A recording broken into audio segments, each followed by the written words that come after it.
Hello students, welcome to my YouTube channel the mathematics.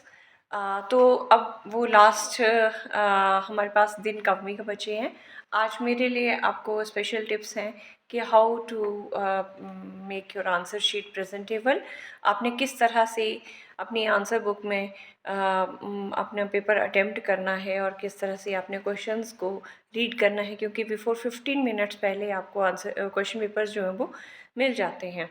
तो सबसे पहले ये है कि आपने जो क्वेश्चन पेपर है, जैसे ही आपको डिस्ट्रीब्यूट होगा, आपने थॉरोली क्वेश्चन पेपर चेक कर लेना है। आपने पेंसिल से वो जो क्वेश्चंस आपको बहुत अच्छी तरह आते हैं उनको आपने मार्क भी कर लेना है। ठीक है। नेक्स्ट है कि आपने अंडरस्टैंड, जब आप एक स्ट्रैटेजी बना लेनी है फर्स्ट 15 मिनट्स में कि कौन सा सेक्शन आप पहले करने वाले हैं और किसको आप सबसे पहले अटेम्प्ट करेंगे।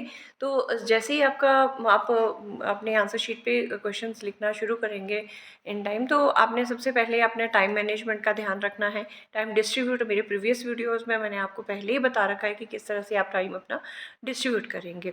तो सबसे पहले है कि आपने मेन बात होती है कि टू अंडरस्टैंड द क्वेश्चन को पहले समझना है आपसे पूछा क्या गया है।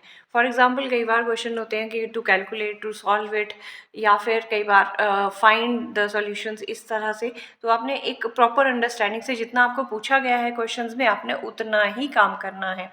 सेकंड चीज़ है कि शो द कैलकुलेशंस। आपने अब क्या है कि हमें हमेशा बोर्ड एग्जाम में step wise, specially in mathematics, step wise हमें क्वेश्चन सॉल्व करना होता है और स्टेप्स के ही मार्क्स होते हैं। जब भी आप क्वेश्चन सॉल्व करें, आप ध्यान रखें कि उससे रिलेटेड जो भी आपका फॉर्मूला है और जो भी यूनिट्स हैं उस क्वेश्चंस में, आंसर में, वो ज़रूर लगानी है। वहाँ पे आपने मार्क्स नहीं कटवाने हैं और आपका जो क्वेश्चन है वो आपने स्टेप वाइज में इसमें सॉल्व करना है। नेक्स्ट मेरे पास थर्ड ये है कि आपने नीटनेस, अपनी आंसर बुक जो वो कटिंग नहीं करनी है बहुत ज़्यादा। और जैसे आपका क्वेश्चन सॉल्व हो जाता है, सपोज कर लास्ट की 2-3 लाइन्स हमारे पास बचती हैं, तो आपने क्या करना है, उन 2-3 लाइन्स में आपने नेक्स्ट पेज शुरू कर देना है। ऐसा नहीं कि आप जब भी आपका क्वेश्चन ख़त्म होगा तो आप उसमें 2-3 लाइन्स जो हैं वो लीव करेंगे, स्पेस देंगे, उसके बाद ही आप नेक्स्ट क्वेश्चन शुरू करेंगे। तो neatness is the main factor. जिसकी आंसर शीट बहुत अच्छी और नीट एंड क्लीन होती है, तो डेफिनेटली एग्जामिनर को भी बहुत मेहनत नहीं करनी पड़ती। फॉर्मूला आपका लिखा होना चाहिए और स्पेशली इन बॉक्स में आपको अपना फॉर्मूला लिखना है, यूनिट्स लगाना नहीं भूलने हैं, प्रॉपर नोटेशंस और सिंबल्स यूज़ करने हैं जो भी आपके मैथ्स में यूज़ होते हैं। नेक्स्ट ये होगा कि जब भी आपका, जैसे आपका क्वेश्चन सॉल्व हो जाएगा, देन आपने ट्वाइस डबल आपने आंसर जो है 2 बार आपने चेक कर लेने हैं अपने क्वेश्चन, कि कहीं साथ साथ में चेकिंग करते चलना है कि कहीं कुछ गलत तो नहीं लग गया, कोई एरर तो, कोई या फिर कोई मिस्टेक तो नहीं हो गई। स्पेशली जब आप सॉल्व करते चलेंगे तो अपने टाइम और अपनी वॉच पे आप ज़रूर ध्यान रखते चलिएगा। ठीक है।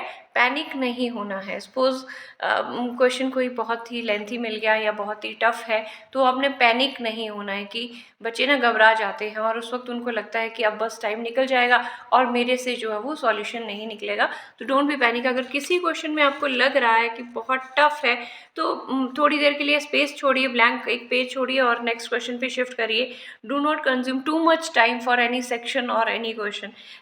इतना टाइम देने की ज़रूरत नहीं है, आपके पास सिर्फ 3 घंटे का टाइम है।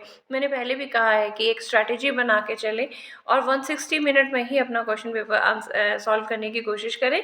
लास्ट के 20 मिनट्स जो हैं आप रिव्यू और रीचेक करने के लिए रखें, ताकि आप जो आपसे एरर्स हुए हैं, आपसे मिस्टेक्स हुई हैं, वो आप अच्छी तरह से देख सकें। ठीक है।